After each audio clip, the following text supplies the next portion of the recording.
Hello, welcome everybody. This is the February Global Call, the Movement for Community-Led Development.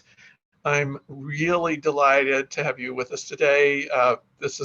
We're focusing on two of our most important goals in the movement, which is gender equity and community resilience. I'm going to give a quick introduction to the movement. The movement exists because of her. Mahatma Gandhi gave us a talisman and said, think of the face of the poorest person you've ever seen and ask yourself, will the action you contemplate restore that person to control over her own life and destiny?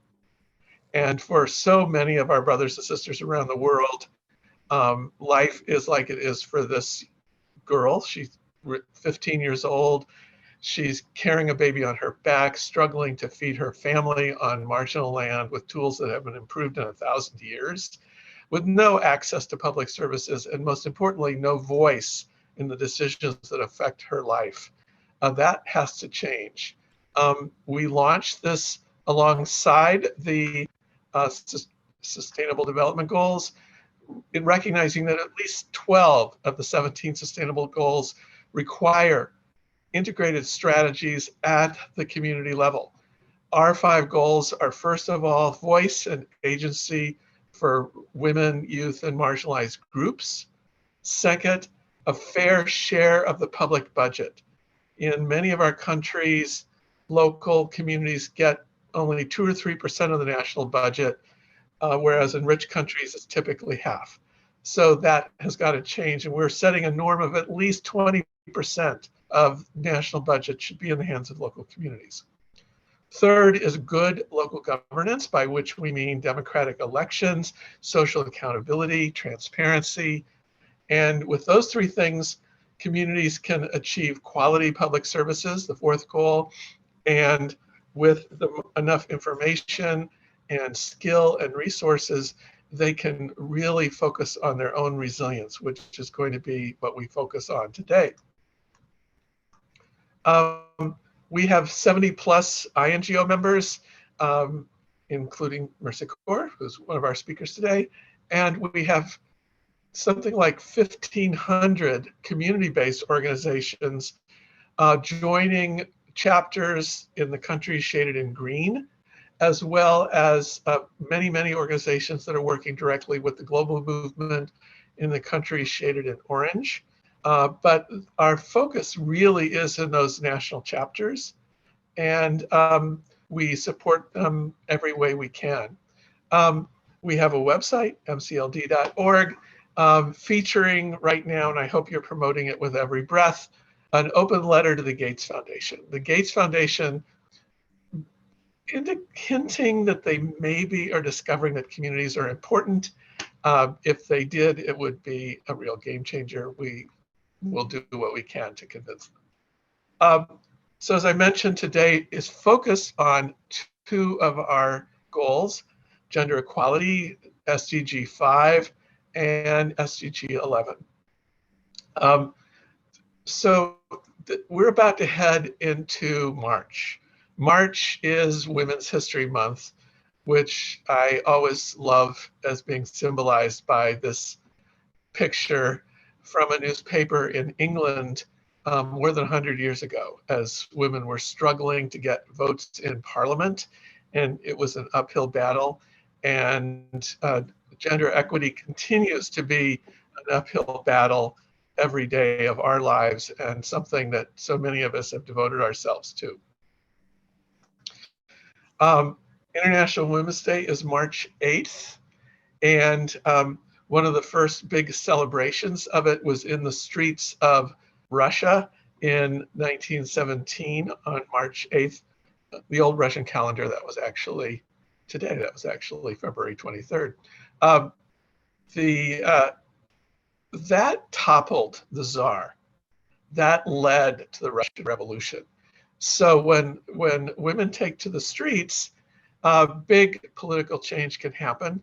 And I know in all of your countries, as women have taken leadership roles, we've seen a real shift in power towards greater social inclusion, greater fairness, less corruption. And it's a really key part of every one of the Sustainable Development Goals.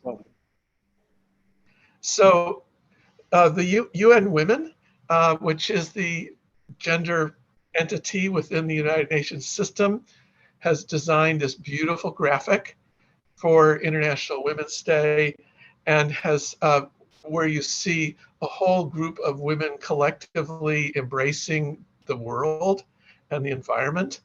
And that is very fitting for today's topic. The theme for this International Women's Day is Gender Equality Today for Sustainable Tomorrow, which is fitting, right? So I just wanted to take a moment and hear what people are planning for International Women's Day or for this whole month of women's history. If any organizations are participating in any of your chapters, or participating in events or are planning one, if you want to unmute and raise your hand and share it with everybody, that would be great. So who's got something planned for this month? Anyone?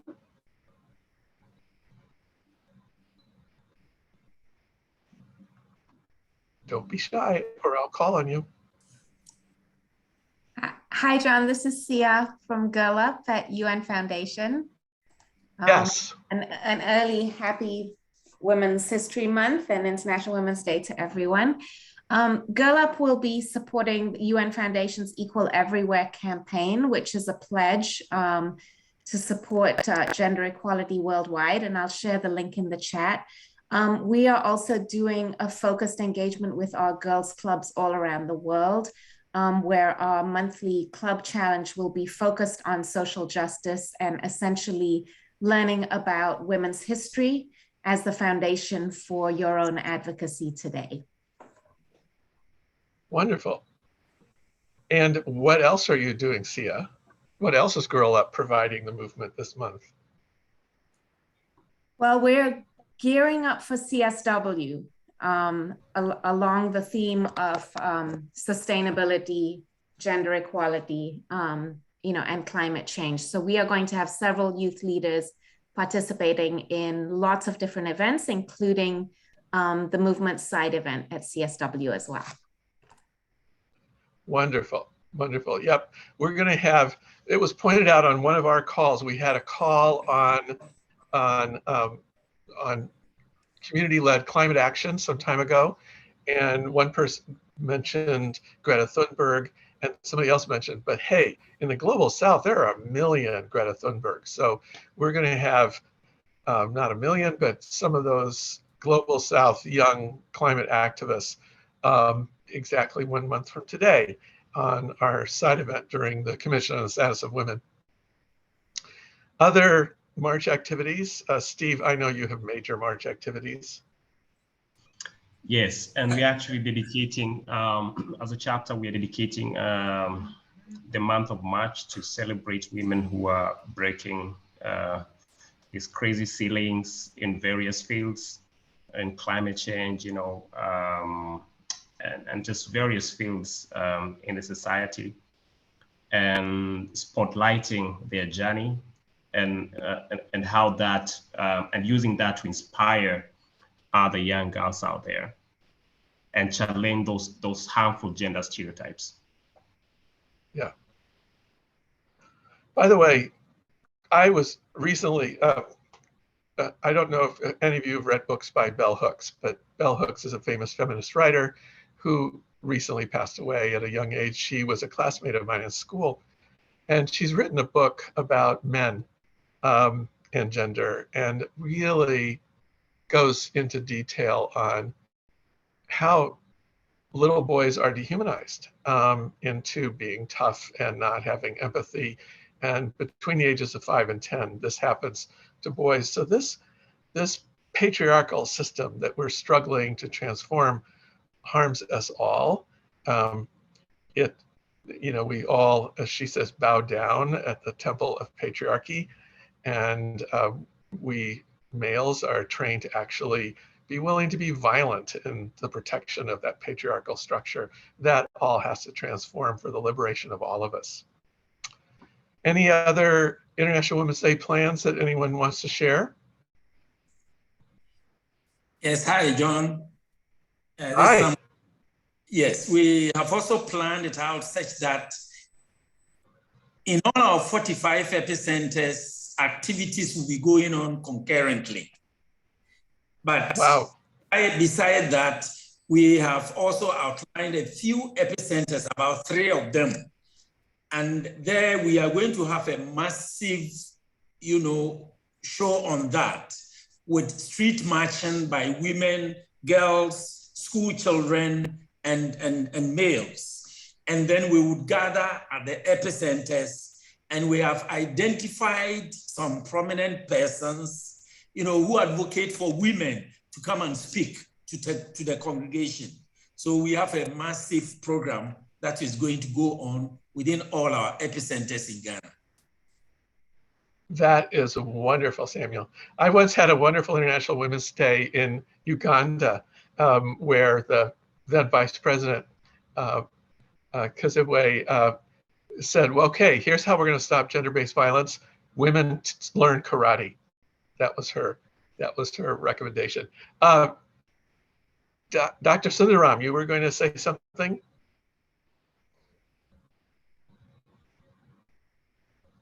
Hello? I guess we just lost him at the last minute. Hello. Hi. Hi, how are you? Good, good. What are your plans for International Women? Actually, I'm a journalist. I work with Ghetto Radio in Nairobi, but I do do some collaborations with an organization called Mathare Peace Initiative in Mathare. And what they have done, that they're going to do this International Women's Day, is that they have a function where they will be, because this is an electioneering period, they will be collaborating with the women leaders, the local women leaders, to just go plant trees in police stations in Nairobi. That is what I know so far. That's wonderful. So I'll be participating in planting trees actually in Nairobi police stations specifically. Thank you. Oh, that sounds wonderful. Yes, March 3rd is Wangari Maathai Day, so another day to celebrate in March. Dr. Sundaram, did you sort out unmuting? No, you're still muted. At the very bottom of your screen, you see a little microphone. You have to click on it to unmute.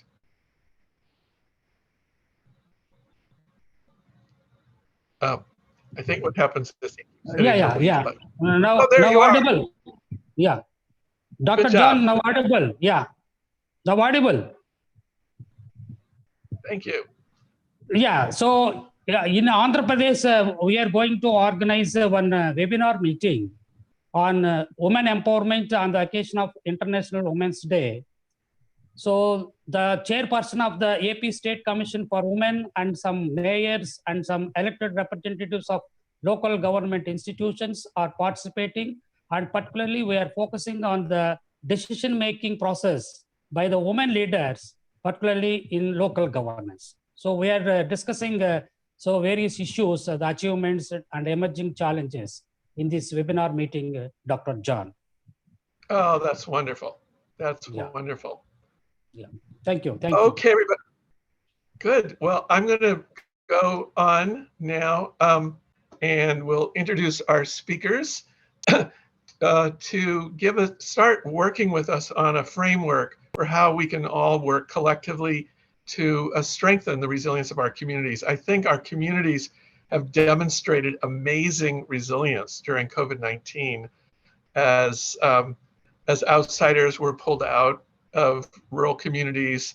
Community leaders step forward to protect their neighbors, as they always do. And this is something that can be supported and built upon. And so we're going to take about the next half hour to discuss this with our two speakers and get a framework for our work. I'm really delighted to welcome Danielle Jolicoeur, a person who has my favorite surname in the whole world. That is such a great name. And Samuel Mutombo. So I'm going to stop sharing my screen and call on Danielle first to give her presentation. And you're muted, Danielle.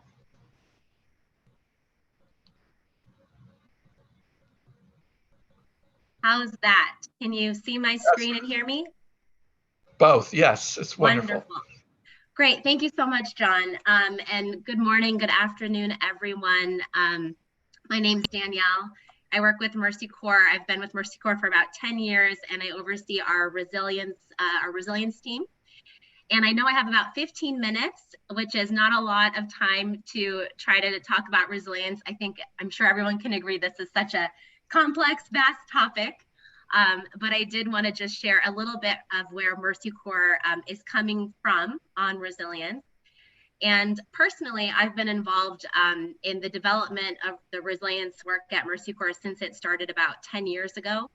And I'll say right away that I'm not an academic. I'm definitely would consider myself a practitioner and have just learned really from working closely with our programming teams and partners, including many local community-based organizations, together exploring deep resilience questions in the Sahel. I've also looked at this in Northeast Nigeria and DRC, where some of my examples will come from today, but also across the Horn in Southern Africa. So I'm very excited to learn from this group who are all in the thick of resilience questions day to day and fully expect to be enriched by the discussions that we have after the presentation.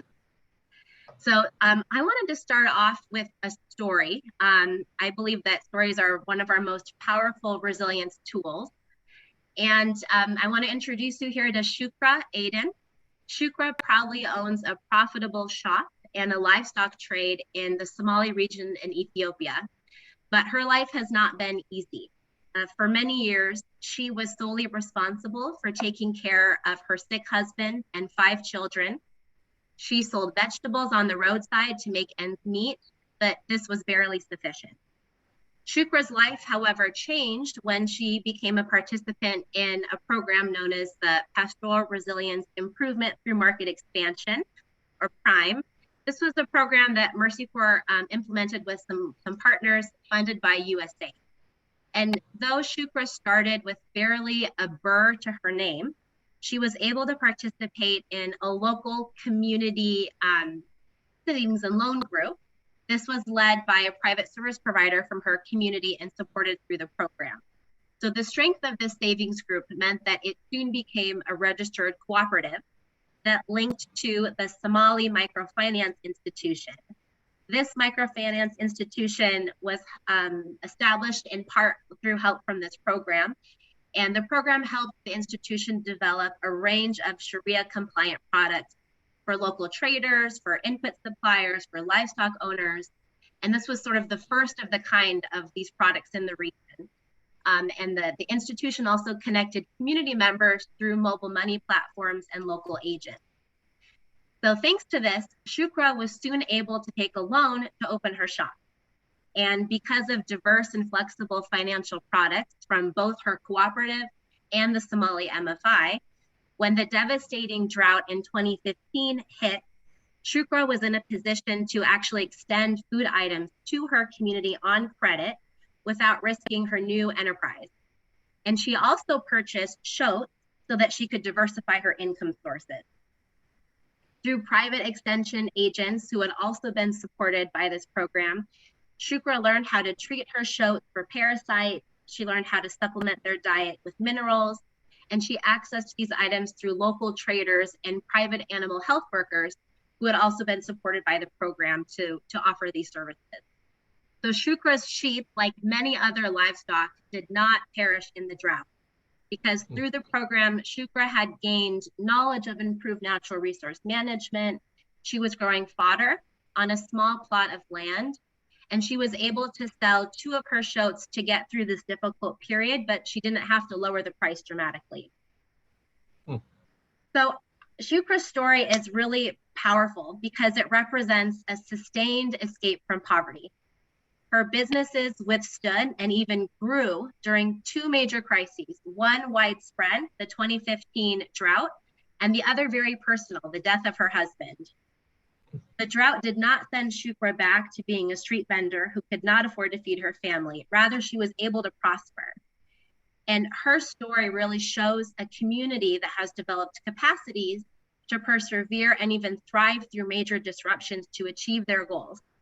And in fact, when we went back and looked at this with internal and external quantitative evaluation, we really saw that households who participated in a comprehensive resilience package made of activities that were mainly operationalized through local system actors and local institutions, that these people were able to maintain their food security in the face of that devastating drought, even as other households saw up to a 30% decline in their food security. So I think this story is great because it illustrates this open invitation to us all, which is to unify our work around community resilience. Whether we're approaching this question from a development position, a humanitarian position, or as peace builders, for communities, as we know, those distinctions don't really matter. For Mercy Corps, we start by asking and understanding, well, resilience to what end? What are communities' own goals for their development? And then how can we unpack and understand what shocks and stresses threaten those goals, including why shocks tend to be worse for certain community members. You know, we're celebrating International Women's Day soon. That's certainly one of the dimensions that we explore for unpacking resilience: gender, age, social inclusion. We ask how local systems are working to support people to anticipate shocks, to cope, to adapt, and then ultimately to transform their communities for whatever comes their way. So for Mercy Corps, the 5 questions is the foundational tool that we use to investigate resilience in any place, really. And while it's very simple, it's quite powerful when you consider its applications, because it bakes resilience into how we understand community systems and shifts our work as supporting actors to focus on how to not only improve, but protect well-being. Over the past years, Mercy Corps has explored these 5 questions together with local communities and local partners in both development and humanitarian settings. So we've applied this tool in Cox's Bazar, in post-earthquake Nepal, South Kivu DRC, Karamoja, Niger, post-cyclone Idai in Zimbabwe. And practically this happens through mechanisms like community risk and resilience mapping and visioning, which you see a picture of here, through supporting good governance processes like local development planning. We integrate these questions through community mobilization events, through integrating these questions in a resilience assessment or a sectoral assessment, through the approach to developing organizational capacity or business development curriculum or models. And recently we even developed a 2-day Resilience Foundations course to explore these questions with local development and extension officers for agriculture in various districts of Zimbabwe. And they now own this curriculum and they're replicating it across their different districts. So more recently, over the past several years, where Mercy Corps has most challenged ourselves to apply these 5 resilience questions are where conflict shocks are a primary driver of crisis. And here we asked, how can resilience apply in these contexts? Largely because we saw that the commitments made under the Grand Bargain and the discussion around the triple nexus were not really set up to fully deliver on their promise. So for instance, we felt that defining collective outcomes was crucial, but it was not adequately encompassing this question of community resilience capacity. So exploring these questions through assessments, through adaptive programming and research on what determines resilience in conflict settings, all that has led Mercy Corps to a framework that I'd like to take a minute to share with you. This is the framework Mercy Corps uses for strengthening resilience, particularly where conflict and climate change are predominant threats. And there are a few key ingredients that I'll just speak about for a minute. Likely none of this is new to this group. First of all, the framework centers the community and their longer-term goals for their well-being as the common denominator to align humanitarian, peace, and development action, both to protect current well-being and future well-being. And I think that temporal aspect is really important. The framework also calls out the importance of sector agnostic, regular resilience analysis to do this. Because we all know shocks and stresses are dynamic, they're cyclical, they're happening all the time. So for us to have coherent action to build community resilience, we have to have an up-to-date picture and a common understanding of those 5 resilience questions. We should be asking them frequently. You know, what is threatening community well-being outcomes? How are those issues connected? Who is most affected and why? Third, this framework understands that communities are often balancing immediate threats and longer-term priorities simultaneously. And so the implication for us practitioners then is to get really, really clear about how our work strengthens resilience capacities in 3 dimensions. 1, how does it help communities reduce and actually better cope with the effects of shocks and stresses? 2, how does it help communities anticipate and adapt proactively to longer term risks that they may face, but also to any newly emerging crisis dynamics? And that really speaks to the ability to be quite anticipatory and proactive, to new things we see in the context. And then finally, transforming the underlying drivers or the root causes themselves of recurrent humanitarian need. So reinforcing these capacities and ensuring that they're sustained leads us to another ingredient, which is that we commit to strengthening local systems, and that's all types of systems, ecological, market systems, social systems, and that says that we all can use systems approaches to do that. And finally, the framework elevates peace as something that we should all be working toward and calls for a need to strengthen short-term violence prevention alongside our longer-term efforts to address structural conflict. So if you'll let me, I have 2 examples to kind of show how this has looked in practice for Mercy Corps. So 1, if we look at that ingredient around good context and crisis analysis that considers resilience, I'm going to take you to the Ebola outbreak, the more recent one in Eastern DRC.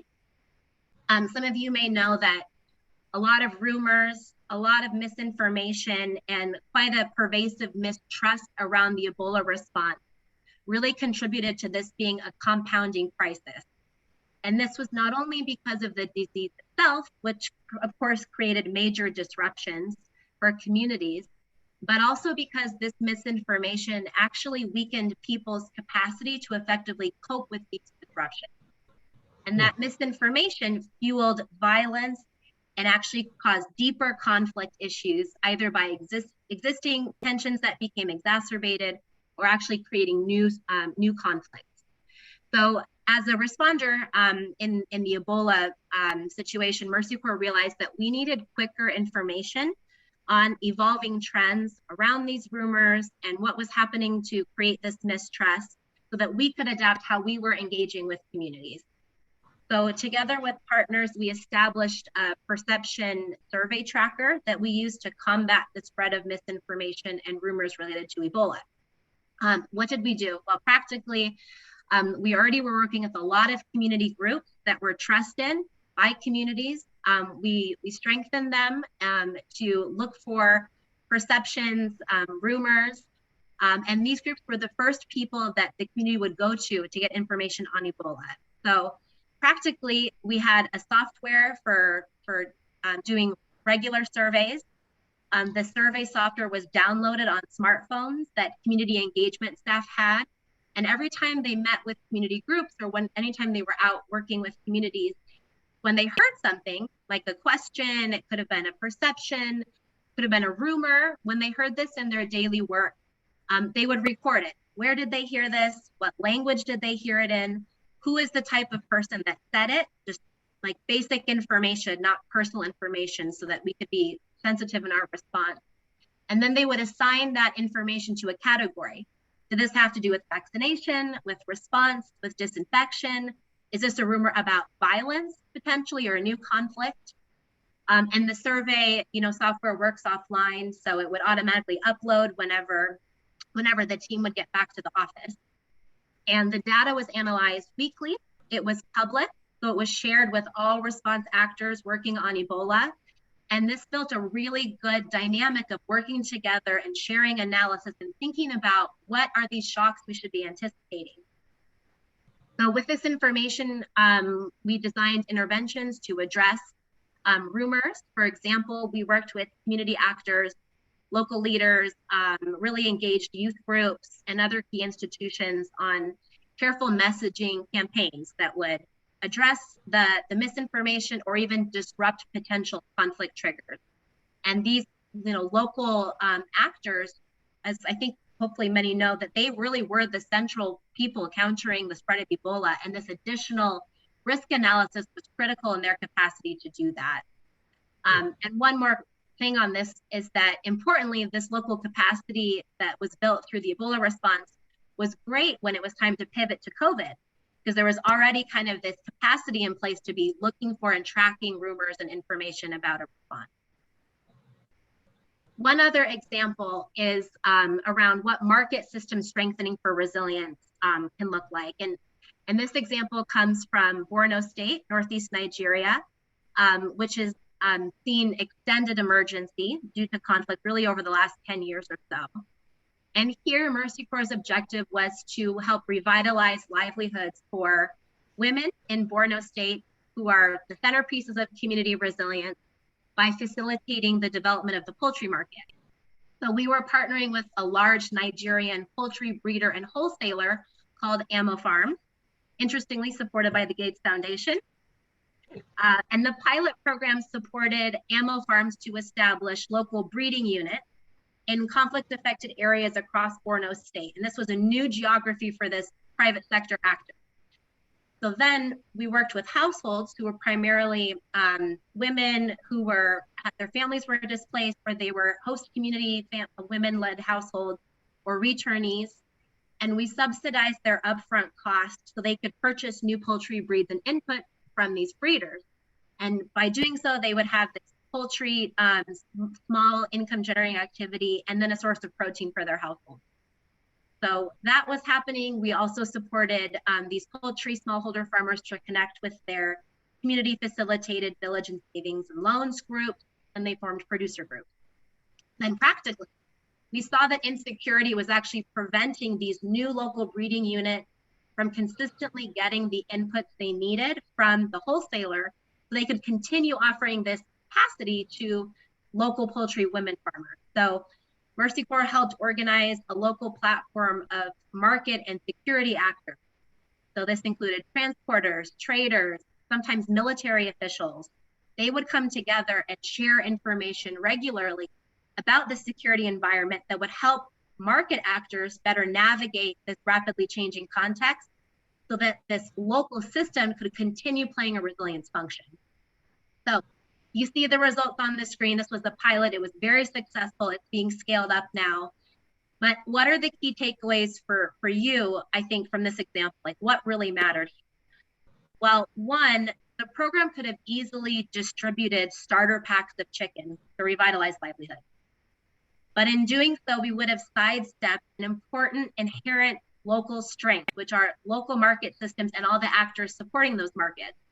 In this case, there was a well-positioned partner whose incentives for growth and expansion were aligned with community resilience needs. And so that was something that the program was able to do to kind of initiate that capacity. Secondly, what I think is notable is that this program was always scanning for shocks that might disrupt the local system from serving its resilience function. And it was able to meet the demand that was there for a platform to share information among market actors and actually strengthen this network and this link, which is now being scaled up through other programs. Actually, a development program is even supporting it because there's been quite a demand by local actors to maintain this system's capacity.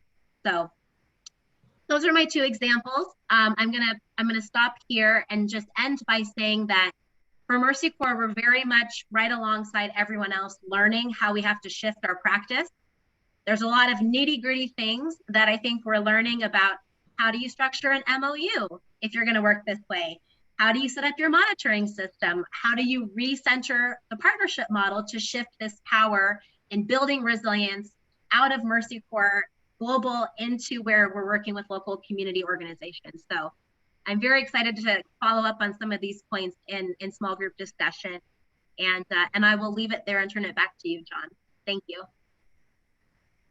Thank you, Danielle. As an old high school newspaper journalist, I love that there are 5 questions: who, what, when, where, why. That's how all of us journalists got trained. So it's easy to remember, easy to share with people. That's really good. Let me turn to Samuel. Samuel, what have you learned about strengthening community resilience? Okay, thank you very much, John. I'm Samuel Mtambo from Zambia. I do not have a presentation, but I think at a later stage I can share. But I'm going to speak about the lived experience with regard to community resilience. I think one thing that we need to understand is that when we're talking about resilience, where do we start from? And why do we talk about resilience in the communities? I think there are certain issues that affect the communities in many areas. For example, we have disasters that affect communities. So for example, when you look at disaster, what is it? You are looking at disruption of normal functioning of a community, which can lead to death, which can lead to injuries. The economic sector that people in that particular community depend on will be also affected, and in which the people who are affected do not have capacity to respond or to manage that disaster, and therefore they require external hand to come into the community. Now, when the external hand comes in the community, it comes in 2 forms. One, it will depend on the type of the disaster that has happened in the community. And also, for example, if the community, maybe they have been affected, they don't have food, the external hand might just provide food in that particular community. If the affected community requires some kind of evacuation, the external hand will evacuate that community and take them to another place, and also then provide what is required. Now, when we talk about community resilience, what does it mean? We are looking at if such things that affect the community can be minimized so that the community can still be living in that particular community despite what affects them. So meaning that if such a situation is attained, it means we're saying we have built the resilience of this particular community. For example, we have some areas where people are affected by floods. You find that when the disaster happened, the houses have collapsed and the people need to be evacuated.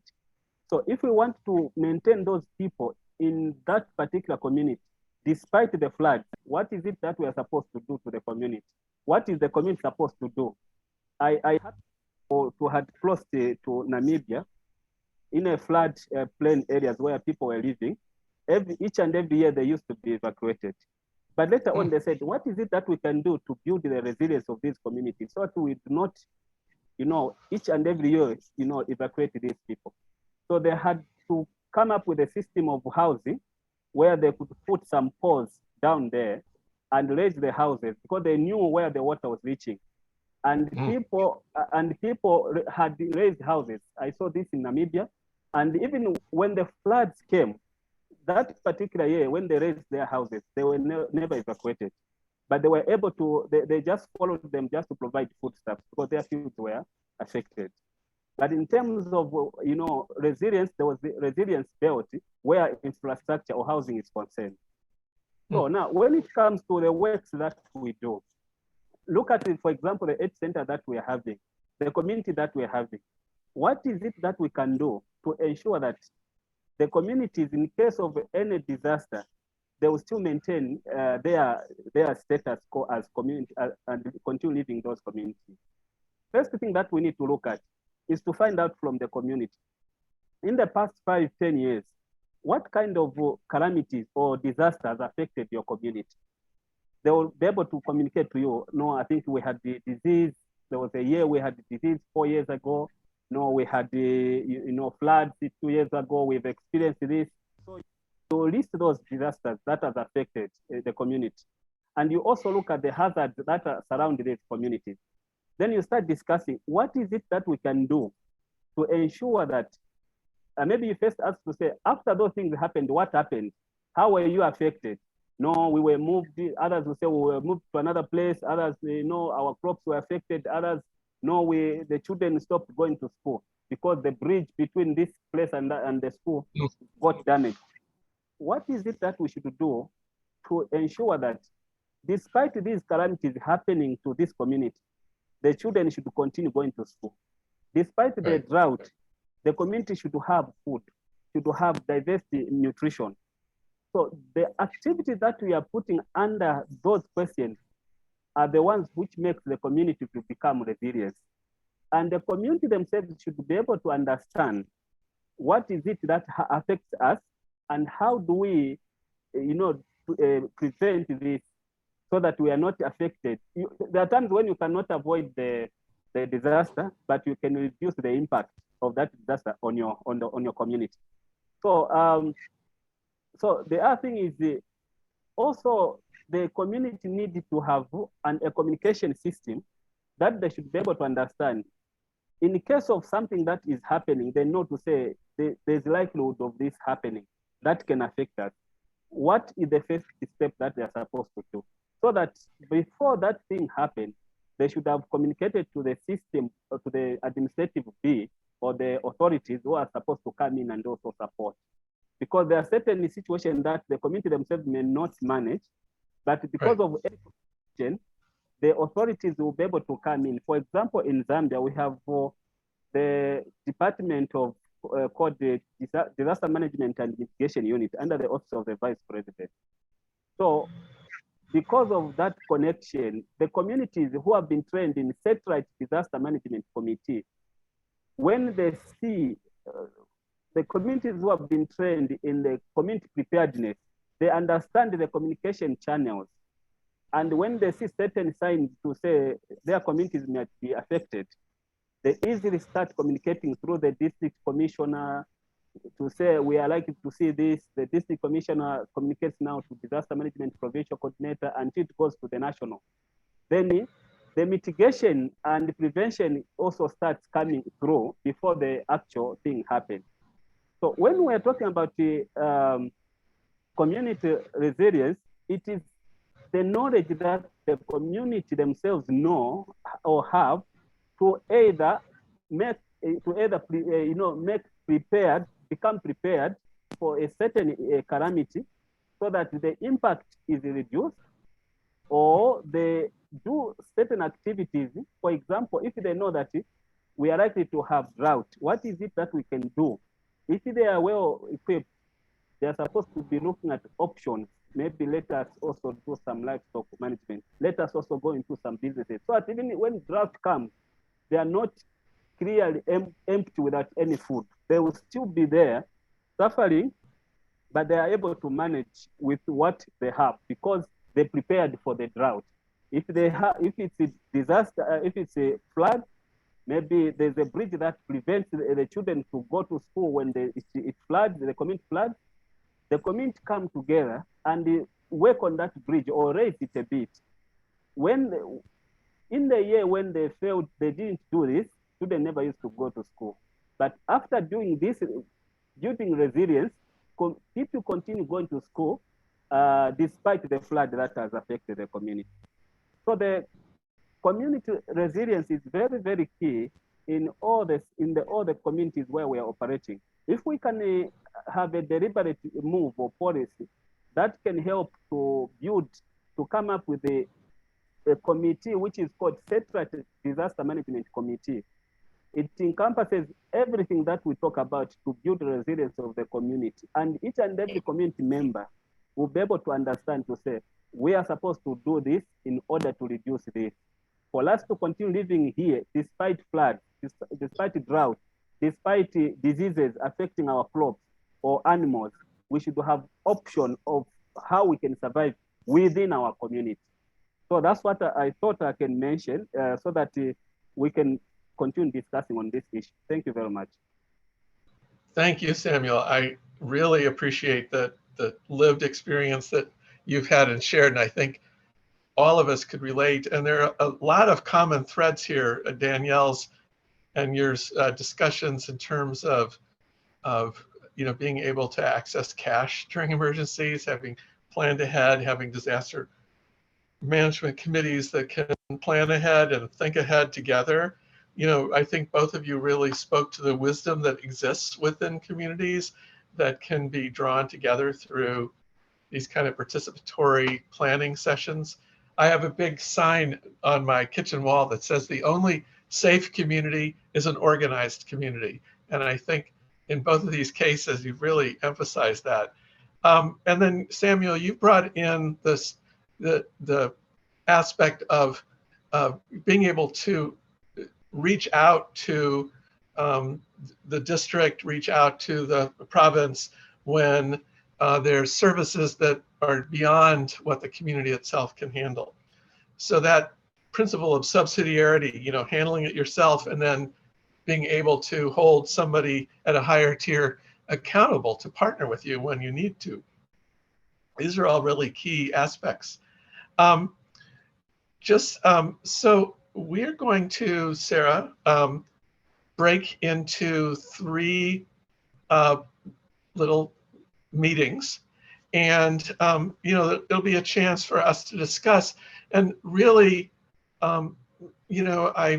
this is going to be recorded. This will be shared with a lot of the people who weren't able to be on this call today. But what I really hope that we can get from our small breakout rooms is, what can the movement provide? How can our collective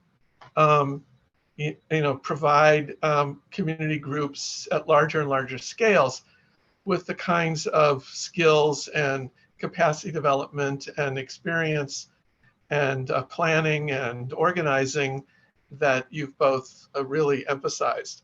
So everybody who's on this call has this big commitment to this and a lot of experience. So I think collectively we can look at how can we share this with larger and larger numbers of communities, and so that more and more people have that experience of being prepared. So with that, when you go into your breakout groups, choose someone who would be eager to report back some key takeaways from your group, and then we'll go into discussion groups for about 20 minutes, and then we'll come back together and be able to look at some next steps that the movement can take to support this process. So Sarah, do you want to march us off to our breakout groups? Yeah, the rooms are open. Let me know if you have any trouble. 2 of the groups back. This meeting is being recorded. Wonderful.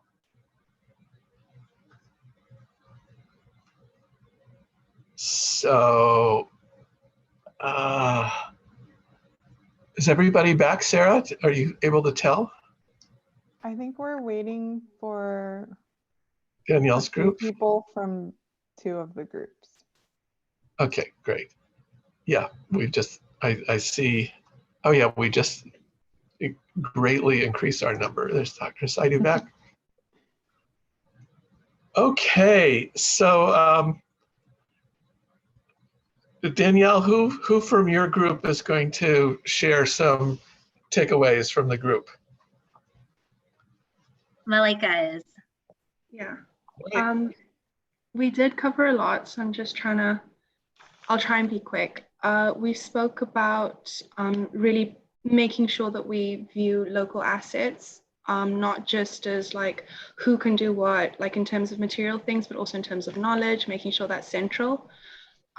We spoke about having meaningful participation, not just kind of having like a box tick or just like, you know, we spoke to communities, we did this, but to actually have like visible, tangible interactions as equal partners. When talking about the 5 questions to ask, we also spoke about using through whom, because Pascal pointed out that we have through what and for whom, but not through whom. So it's a really quick way and a really like powerful way of identifying the capabilities within the community instead of having that as a separate conversation. We talked about mutual respect, and it kind of tied on to a comment on the end about making sure that when we talk about mindset change, systems change, all of those things, that we're also talking about shifting the ideas that outside help is more, you know, more powerful or more capable or any of those things, and making sure that there is like a disengagement from, you know, this kind of outside, more elitist way of doing things with the communities themselves.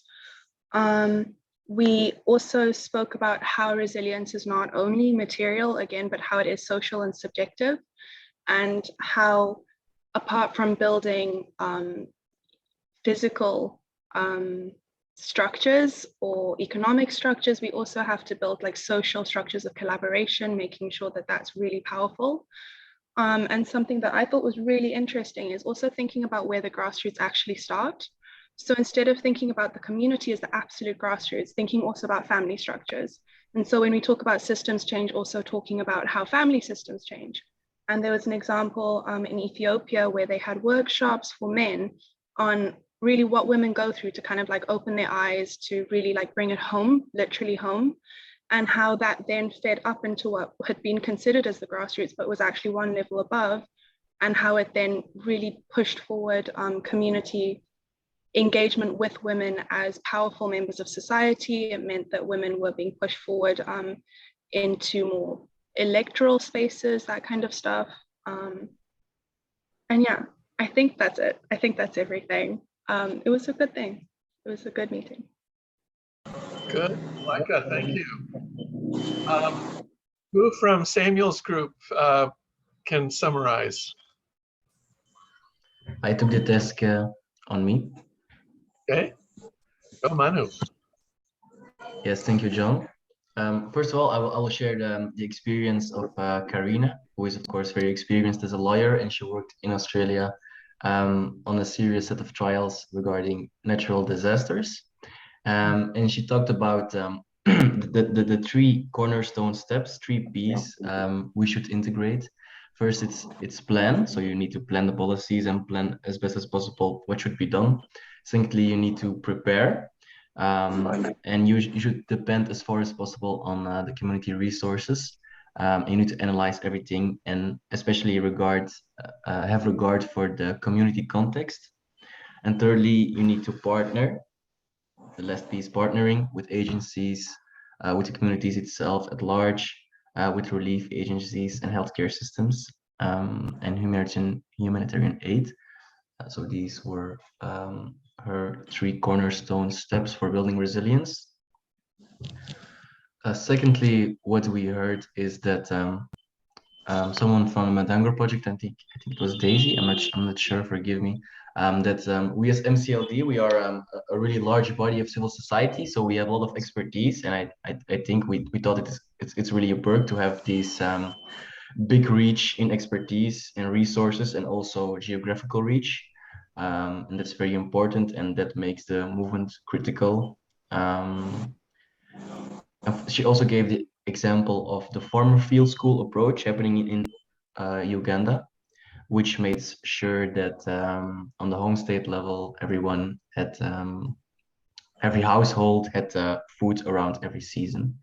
And yeah, you have to consider different capacities located in different regions. That really makes us stronger as a movement. I thought it was a pretty interesting point. Then someone from the Kibera slums gave an example about how global development partners, when there is when there is a crisis, they come and they often bring foreign solutions that often don't work in the specific context of the community, and this then leads to disorganization. So the point is to really leverage on what the community itself wants and what they already have in place. This is a very important issue. In the same sense, I think, especially in very rural communities that are far away from the government, in relation to resilience, they need to have committees and organizations themselves, and they are already in place, which means we need to focus on them as MCLD, I think, and really help strengthening the resources and the capacity infrastructure that is already in place, and also help building them, because they already look for solutions. They are already anticipating and preventing problems. What's also very important is that we need to look at the local knowledge and build on cultural traditions and institutions, and not just drop kids and not respecting the culture. That's, I think, what was a recurring theme throughout our discussion. And it's also important to define resilience in terms of local terms. I think that was, in general, the key takeaways. Thank you. Manu, thank you. Yeah, that was a great summary. I know in the group that I was in, a lot of those same points were covered, particularly the shifting power so that women and girls gain their own voice and have a space, their own space for developing their agenda and their priorities. There was a lot of conversation about how to reach more people. And this was a point that you were just making about the scale of the movement, but people talked about creating radio programs and other ways to reach more and more people. I think also the point that both of you made was this issue of social structures. One person talked about, when you talk about natural resource management, you have to think of human resources, and from the household systems up through all the systems. And let's see if there was something. Yeah, I think almost everybody mentioned that issue of having a holistic approach that not only addresses the social and economic dimension, but the spirit of the community, and developing that as key to resilience. So thank you, everybody, for all these comments. I think we've achieved my goal for this call, which is to really, I described it to Danielle as kind of a curtain raiser, to really launch our conversation about our role in the movement, in our own organizations and chapters, in building resilience, because it's more and more important every day. Anybody have we have a few minutes for additional comments or questions from anybody. If you'd like to raise your hand or unmute or pose your comment or question. Anyone? Hi, John. Hi. I actually put that as a comment in the chat box. Most businesses usually have a disaster recovery plan somehow. And I just wonder what we can learn from these businesses in terms of recovering, because in a lot of these communities where, let's face it, there may be a lot of structural issues, economic issues. Chances are when disaster hits, systemic changes have not actually taken place yet. So what can we learn in terms of MCLDs to help communities at least develop disaster recovery strategies while working on full resilience? Thank you. Oh, Mamadou, that's a great comment. One of the things that has frequently pointed out that we talk to local government systems, we talk to civil society, And we very rarely really look at the local business community that is part of the community and how to, and yet, you know, when you look at long-term planning, long-term economic planning, you know, and so many people's livelihoods depend on the local private sector at the sub-district and district level that people, the market system. So I think your point's really well taken. Any other comments people want to add? If not, I just have a few. Oh yeah, please go ahead. Hi. Yes, sir. Hello, how are you, John? I also wanted to add that the other sector that I find important is also the sector of the media. The media sector usually communicates when a disaster happens, but also the local communication systems that happen when a disaster falls.